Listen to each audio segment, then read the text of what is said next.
Okay, so the topic is evil, and it's a difficult topic. I wasn't sure exactly how to approach it.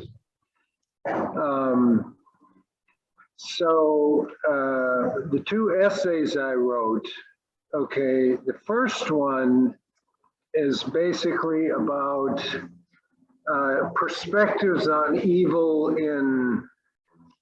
from different philosophers in the ancient world, okay? And they didn't necessarily, by the way, use the word evil, okay? But before I get into that,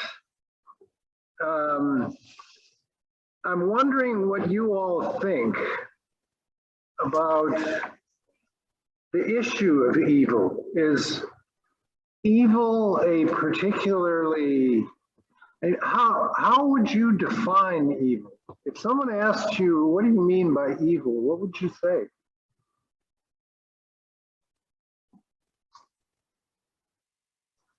Against God's word. Okay, something against God's word. All right. Anybody else?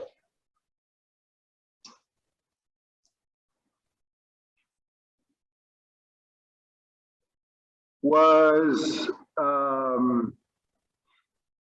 what happened on 9/11 evil? Was that evil? Absolutely. I think it was. And why was that evil? To destroy buildings and kill all those people. Okay. It's All right. terrible. Okay. All right. So random killing of people. Yeah. All right. Okay. So anything more recent that's gone on that you would say that was an evil thing that happened? Okay. So what you hear on the news. Okay. All right. All right. Certainly what happened in Afghanistan was evil. Yeah. To leave all those people and let whoever, they have no idea who came here. Yeah, how many. Yeah. Well, the problem with Afghanistan right now, and I don't want to get too much into politics here because that can be a controversial, touchy subject. But I will say this about Afghanistan and politics. We have decided to freeze all of the assets of the government of Afghanistan. They can't have any of their money. Now, it's important for you to know, Eric found this out living abroad, first in Europe and then in Asia. It's important for you to know the power that America has in the financial markets. Because number one, the dollar is the reserve currency. Okay, so everything is measured in dollars. The oil market is all in dollars. Okay. The other thing is that if we decide that somebody is not allowed to use banks, US banks, our banks are so huge and influential that can have, I'll tell you the effect it can have. The woman who is, I don't know if she calls herself a prime minister, what she calls herself, but the woman who's in charge of the Hong Kong government, and it's still not a Chinese, it's still not part of the Chinese Communist Party, not yet. It will be over time. But right now it's not. It's still the government it was when Britain was there. anyway, because she did not, I think the way I understood it is because she cracked down on the Hong Kong protesters, the US froze her out of our banking system. So she literally has to be paid in wheelbarrows of currency, which she keeps at home in her mattress or something, because she's not allowed to use any bank. There is no bank that will cash a check, that will deposit a check, that will do anything.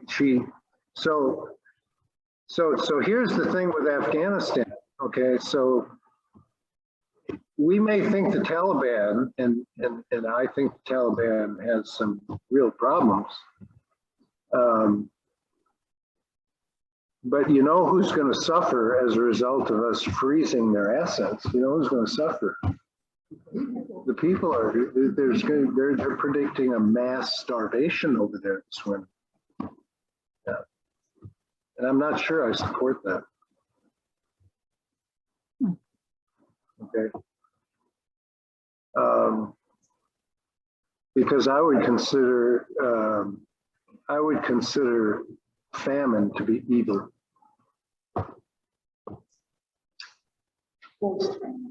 Yeah. Okay, and that brings up another question. That I wanted to raise before we move on.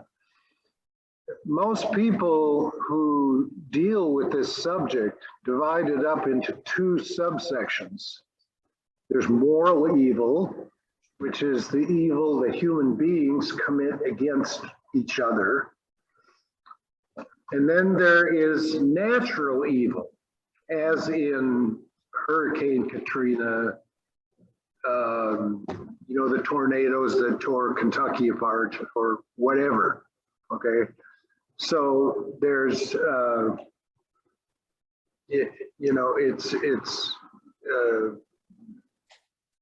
it's also the case, the way most people think about it, that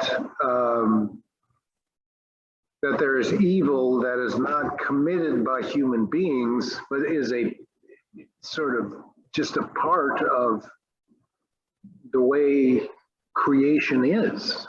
I mean, natural disasters happen everywhere, and they can happen anytime. And their effects are incredibly devastating.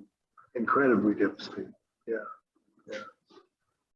I wasn't here in 1989 when the Loma Prieta quake hit. And I don't know exactly how much you guys were affected by that. But I did notice from the news reports that I saw when I lived in was living in Maryland at the time, that the freeway in Oakland collapsed, right? And quite a few people died there, didn't they? And the bridge. Yeah. The Bay Bridge also, yeah.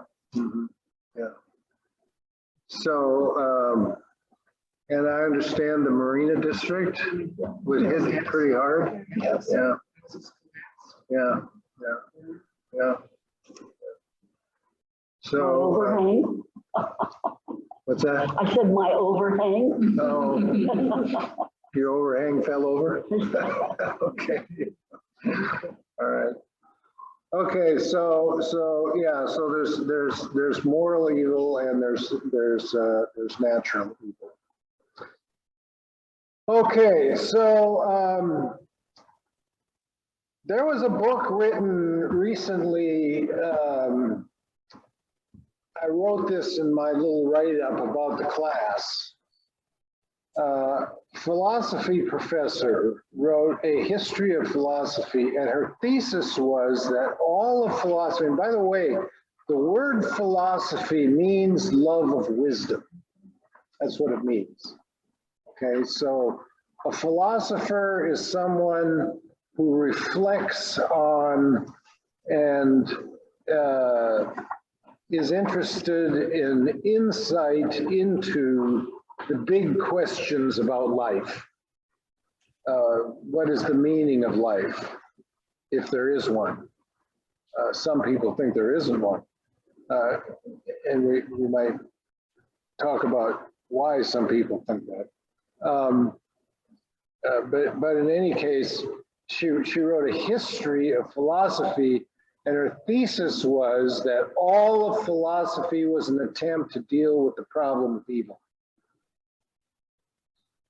And when you think about the Bible, think about it from the first story all the way to the very end, okay, excluding the first creation story, which is the 7 days of creation. Okay, the second creation story is the Adam and Eve story. Okay, that's the story of the fall of humanity into sin. Okay, so it's a story about how humanity fell into the proclivity to commit evil acts. That's what it's about. And all the way through the Bible, from there all the way till you get to the end. What's the last book in the Bible? The book of Revelation. That is a book about the forces of light and darkness, of God and Satan, of good and evil, at war with each other, and who in the end wins. Yeah. So the Bible is about evil from beginning to end. And when we think about Jesus dying on the cross, the center of our faith was an act of evil.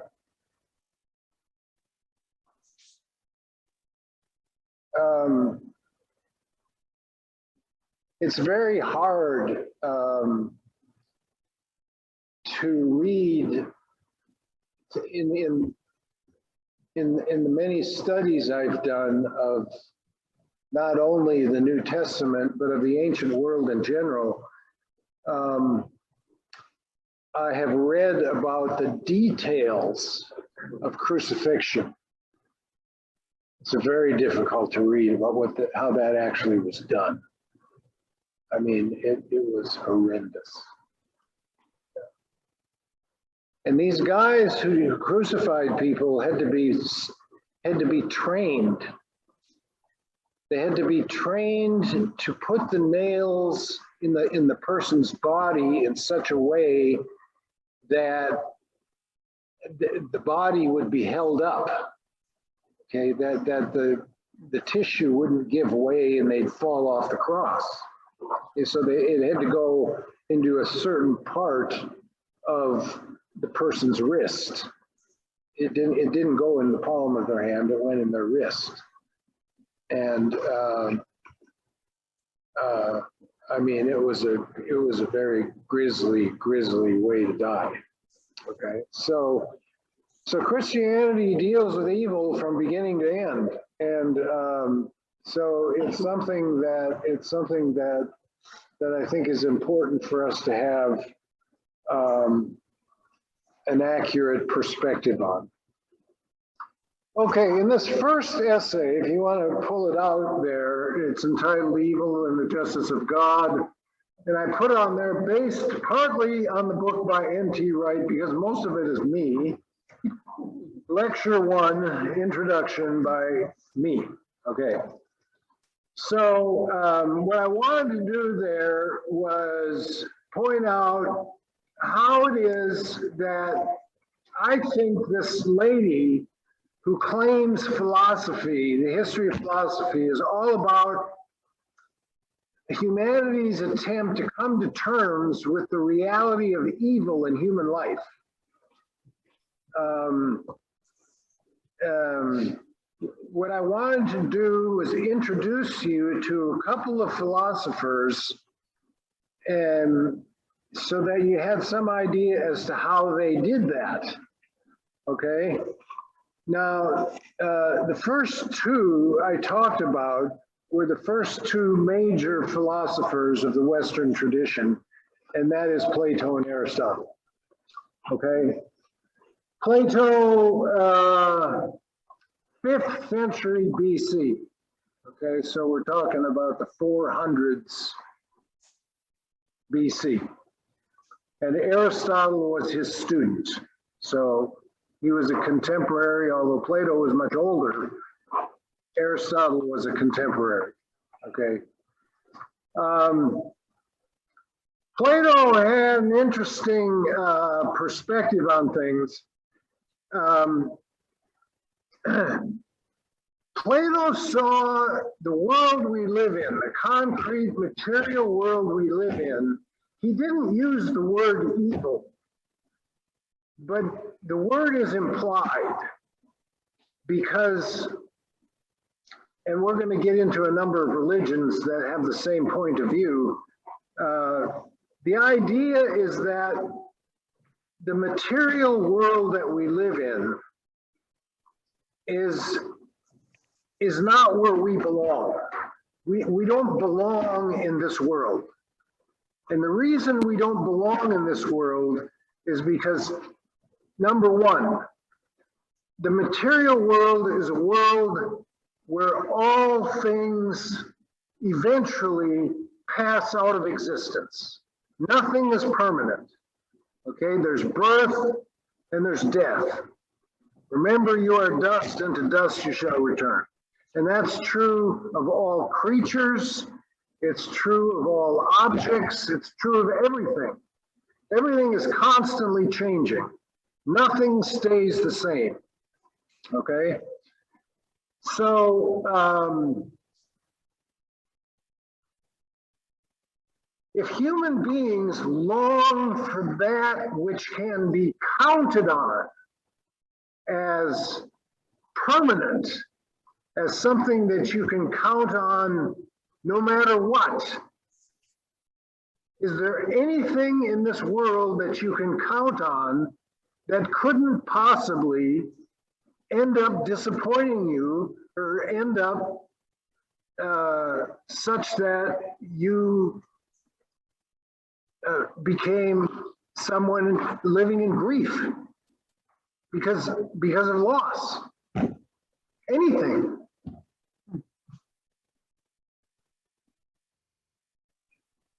Right now, Kirsten is trying to deal with her, she's self-employed, right? Self-employed people don't have individual retirement accounts. They have what is called SEP accounts. Some of you might be familiar with those, okay? And she's trying to figure out how to invest that money because it looks to me like the stock market is a bubble right now. I mean, I think that's what it looks like.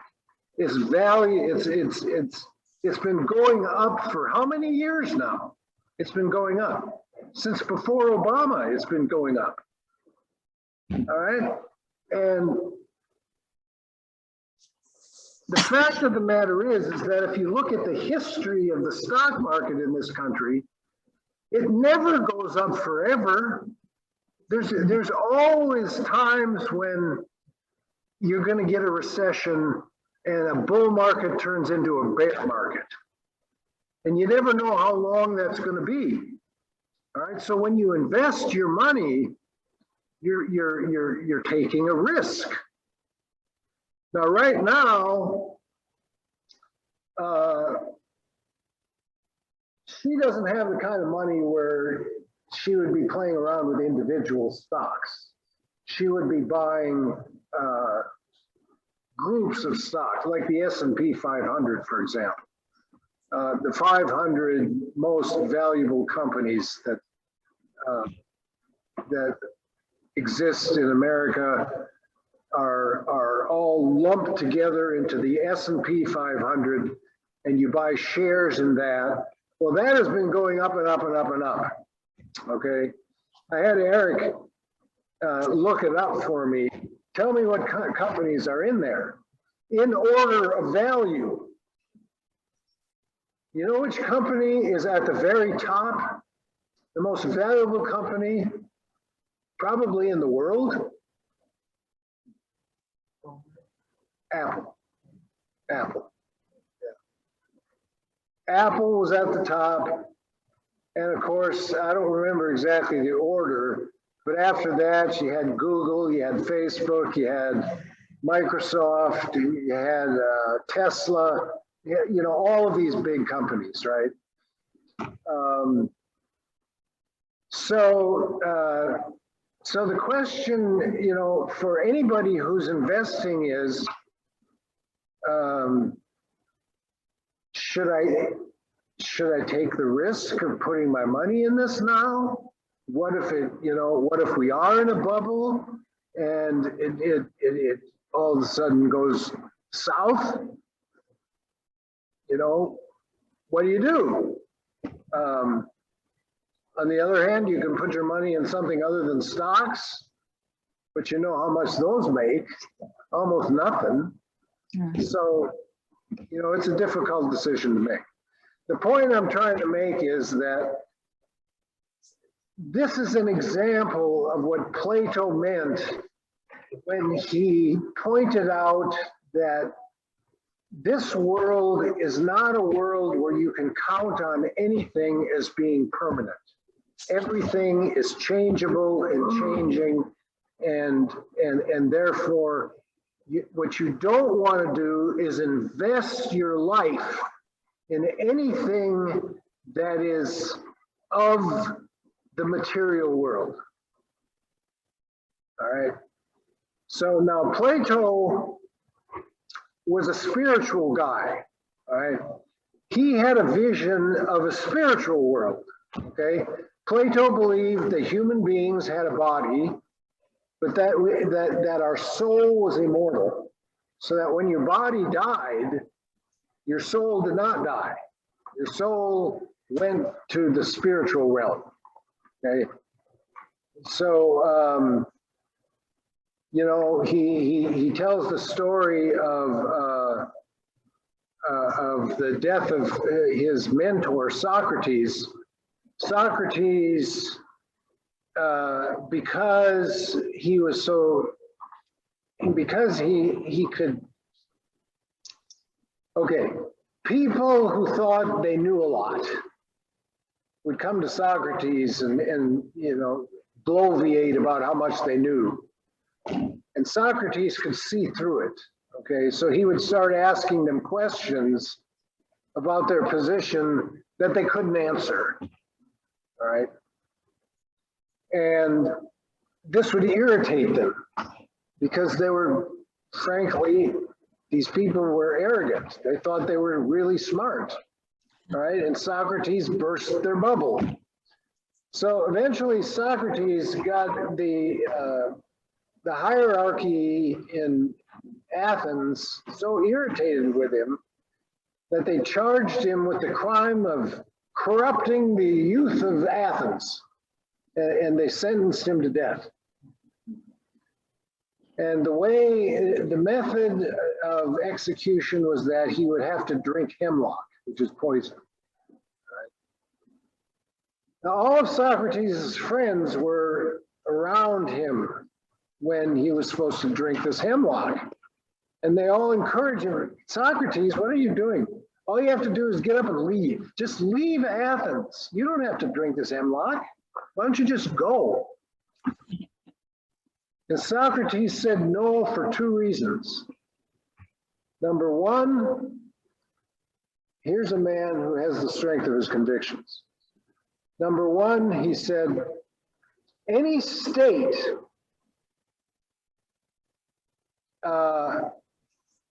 that does not operate under the rule of law is going to fall into chaos. And therefore, all citizens of any state that operates under the rule of law are duty bound to obey the laws of the state, even if you disagree with them.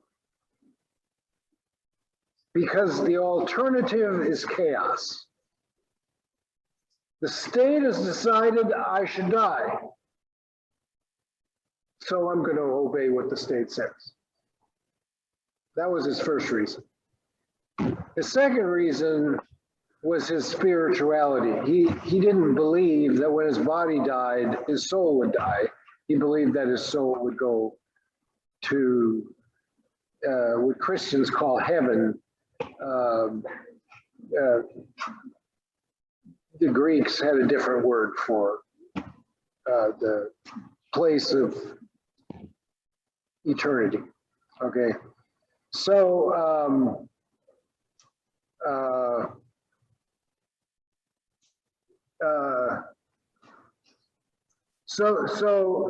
so according to Plato, where you want to put your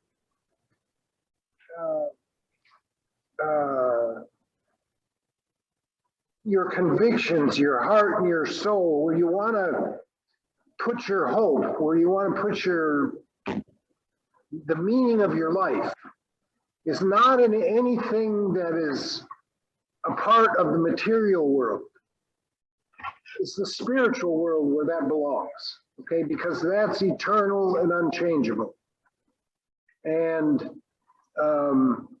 that's where you're going to end up in the end anyway. You're going to end up in this eternal spiritual place, a kind of utopia, as the Greeks thought about it, okay?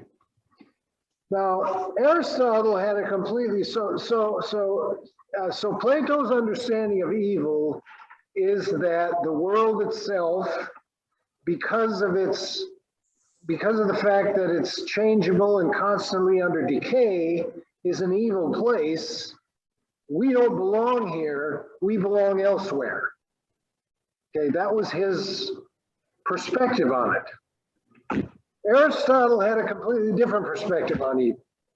Aristotle believed that if a person wanted to become happy, and the Greek word for that means something a little bit different than happiness. The Greek word is eudaimonia. And what eudaimonia means is not just happy in the sense that, gee, I'm in a great mood today. That it means more than that. It means that you're content with your life. You're not living with disappointments and regrets and guilt and all that negative garbage. You're content. And life as it is meaningful, and so Aristotle would never have advocated that people seek pleasure. Pleasure isn't the same as eudaimonia.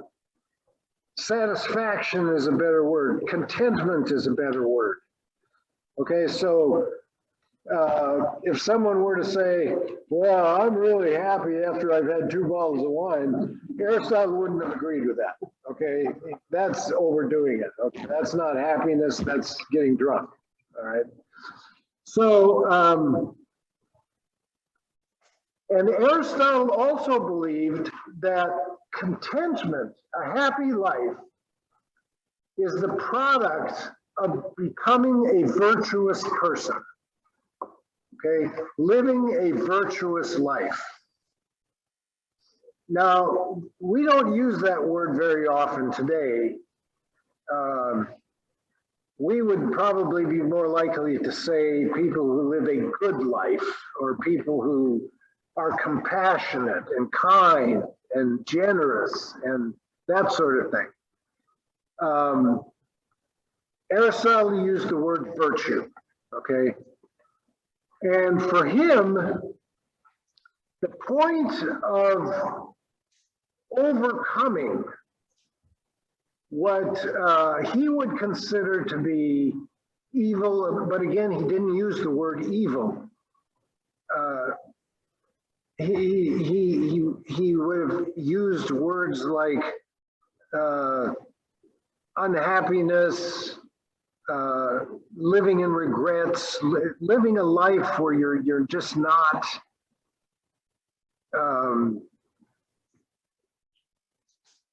you don't feel good about your life the way it is. Okay, so the best way to reach contentment for him is to become virtuous, and the way to become virtuous is to practice it. All right, it's just like I think I shared with the women on Tuesday that Kirsten and I went to the symphony last weekend, and they played Beethoven's 4th piano concerto, a piece of music that will put you in the stratosphere if you love classical music. Okay, and this pianist was just an amazing guy. He was all over that piano, hitting every key so fast you couldn't even see his fingers move. It was so fast. And it just, you know, the guy was so impressive that he immediately got a standing ovation. It was just incredible. Okay, so how did he get to the point where he could play like that? Well, number one, it starts with talent, but what else does it take? Practice. And that's what Aristotle said about virtue. You have to practice it, because your inclination as a human being is to do oftentimes the opposite of what is virtuous. So for example, if we're gathered with a group of friends and we're having a good time and one thing leads to another, and let's say we're talking about a group of high school students and they're having a party, okay, and mom and dad are gone. Okay, what can happen during a party like that? Things can happen that gets you into a lot of trouble. Okay, there can be drugs, there can be you know, sexual stuff going on. There can be all kinds of stuff that's gonna really, if not ruin your life, make it really difficult to get out from under what it is that you, because you wound yourself when you do that sort of thing. Okay, so, and believe me, I speak from experience. All right, so so our inclination oftentimes, and not just young people, but adults as well, our inclination is to do the opposite of what's virtuous. For example, suppose I'm in a position where if I do something that's a little bit dishonest, I'll end up with an extra $1 million. You think that's a temptation? Okay, our inclination is to go that route rather than to be honest and to give up the $1 million, right? So according to Aristotle, evil, and again, he didn't use that word, is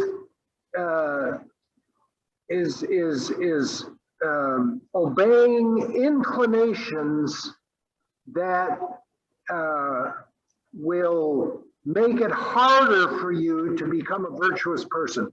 But if you practice it over and over and over again, consistently, over time, you habituate to it and it becomes natural. Okay, it's like driving, riding a bike. And when Kirsten and I go for a bike ride, I don't have to think what I'm doing on my bike. I know how to ride a bike. It just comes automatically. right? But when I was a kid, just learning how, I had to have training wheels, and I had, I had to have practice and all of that. So if you practice virtue over time and consistently, you will so habituate yourself to it that it wouldn't occur to you to do the opposite. It just wouldn't. It would be like asking a happily married couple, when are you going to have your first affair? I mean, it wouldn't even occur to them to do that.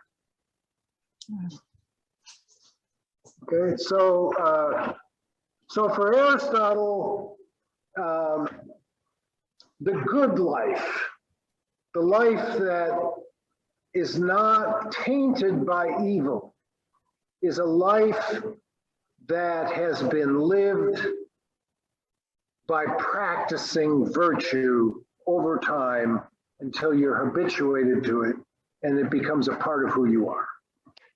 And you just make the right choices in life because it's the right thing to do. Not because you get a reward, not because it's in your self-interest, but because it's the right thing to do. Okay? Does all that make sense? All right. So that's Plato and Aristotle. All right. That's how they dealt with it. Now, those two had a big effect on Christian theology in the Middle Ages, and I'm not going to go into all of that here, but I would like to point out one thing. Thomas Aquinas, who is the official theologian of Roman Catholicism, okay? Just like for us, Martin Luther is of seminal importance. For Roman Catholics, St. Thomas Aquinas has perhaps even more importance than Luther does for us, all right? So he was very much influenced by Aristotle. And his belief was that, and this is why eventually the church fell into this works righteousness thing. Okay, Thomas Aquinas is 12th century, the 1100s.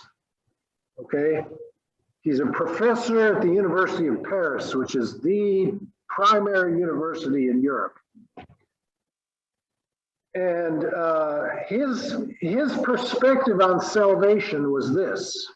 He combined Aristotle with the Bible. So what he said is that God expects us, okay, God has given us rules to live by, the 10 Commandments. Nobody is arguing as to whether or not the 10 Commandments are good or not. Because, I mean, who's in favor of theft? Come on, give me a break. So, okay, so that God gave us these rules that are good. God expects us to do what Aristotle suggested, to practice those virtues. The problem is, for Christians, as Aquinas pointed out, is that God actually requires more than obeying the 10 Commandments. God requires us to love God with our whole hearts and our neighbor as ourselves. That goes beyond the 10 Commandments. Okay? So St. Thomas believed that stage one in salvation is doing your best, according to Aristotle. But you get only so far that way. To get to the point where you actually are able to obey God's command, to love God and your neighbor as yourself, for that you need grace. You need God's help. You need the Holy Spirit. And how do we get grace? Well, as a good Catholic, his answer would be the sacraments. That's how you get grace, right? You participate in the sacramental life of the church. And as you participate in the sacramental life of the church, you receive God's grace into your heart, and that enables you to rise above what you can do purely on your own. And over time, while you'll never be perfect, everybody knows you'll never be perfect, you'll be growing in the right direction. You'll be learning to love God more and to live a more compassionate life toward others over time as you continue to participate in the sacramental life of the church.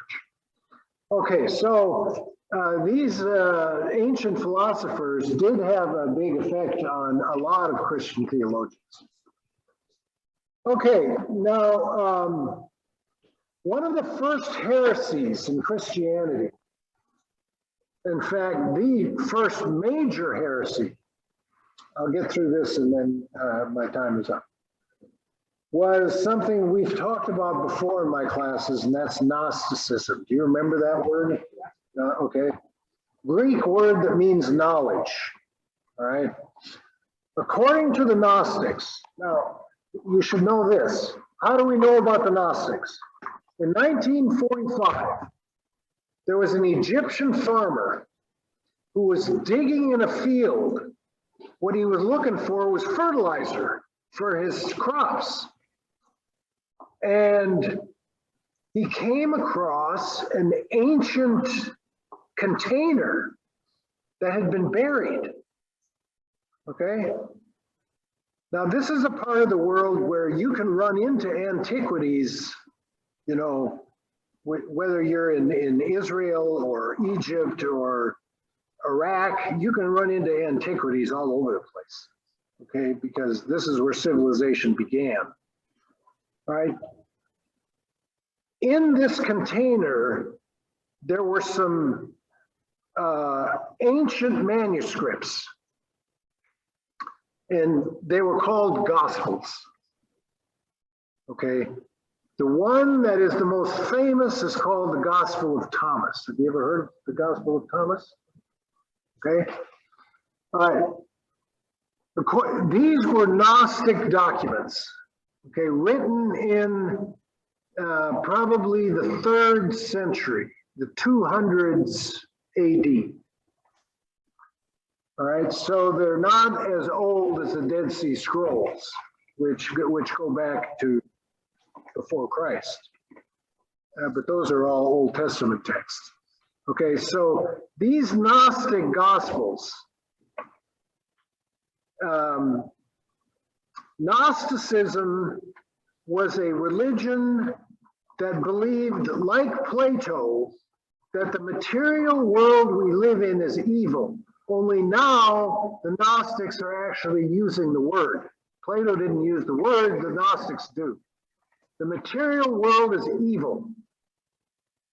And the God who created this material world is an evil God. The Gnostics believed that the God of the Old Testament was an evil God. Okay. And the reason they believed it was evil is because the world is filled with suffering and sorrow and filth, and life for most people in the ancient world was just drudgery. It really was. They eked out a living with a few acres of land.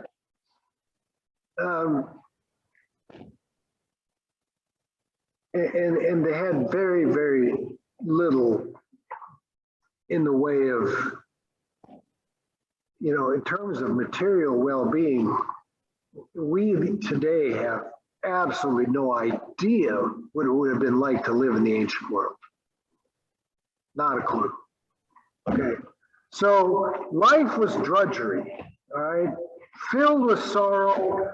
People didn't live long. Children got fevers. We read about it in the Gospels all the time, right? Remember the little girl who got a fever? And the mother came to Jesus and said, my daughter has died. Jesus goes into the home. Everybody's wailing.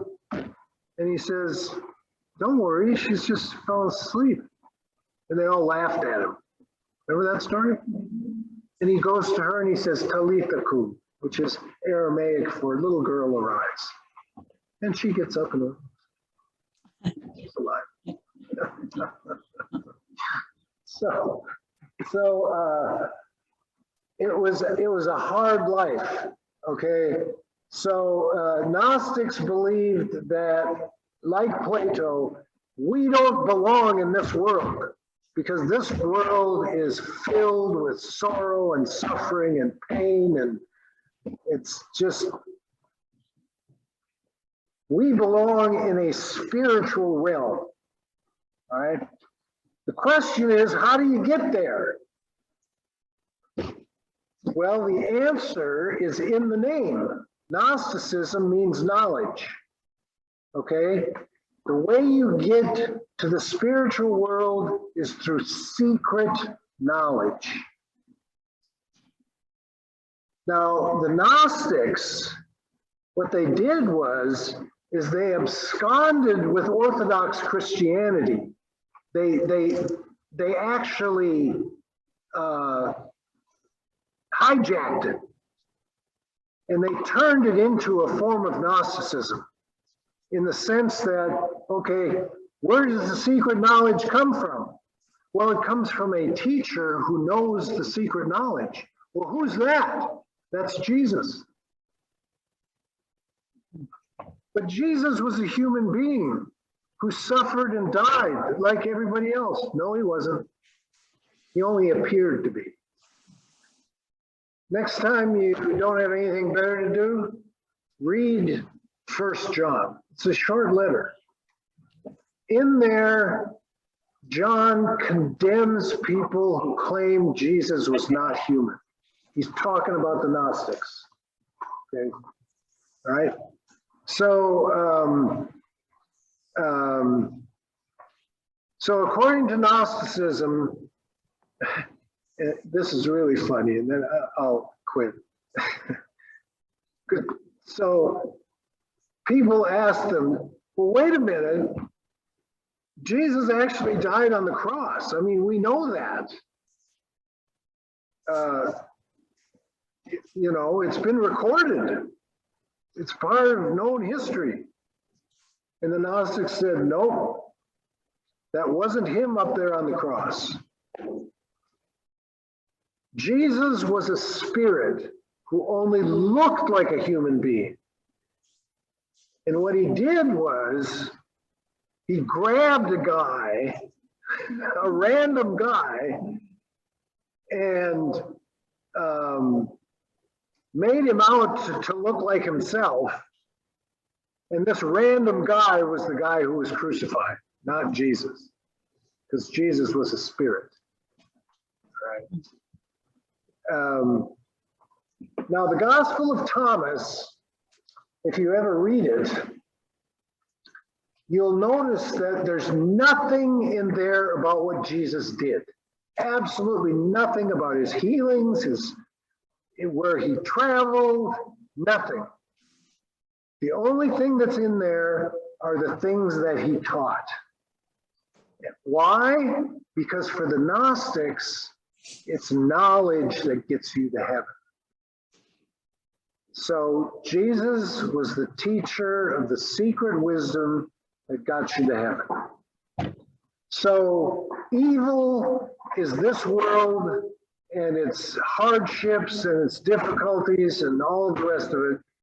And salvation is gaining the secret knowledge you need in order to be able to ascend to the spiritual realm.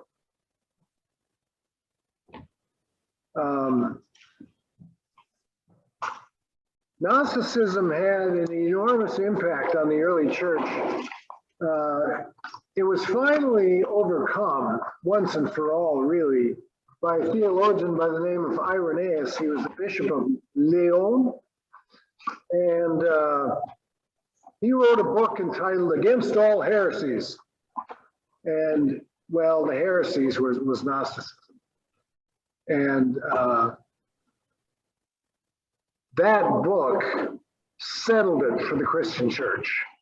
Christian church at that point still hadn't, there still wasn't a Nicene Creed. There wasn't a Bible yet. The Christian church was just in the process of formation, okay? So they needed people to settle these issues. And Irenaeus settled the issue of Gnosticism for the church. He put it in perspective, and he said, this is all hogwash, because basically his argument was the same as Paul's.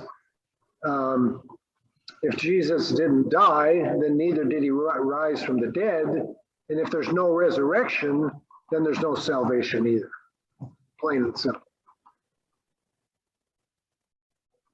Okay, any questions or comments?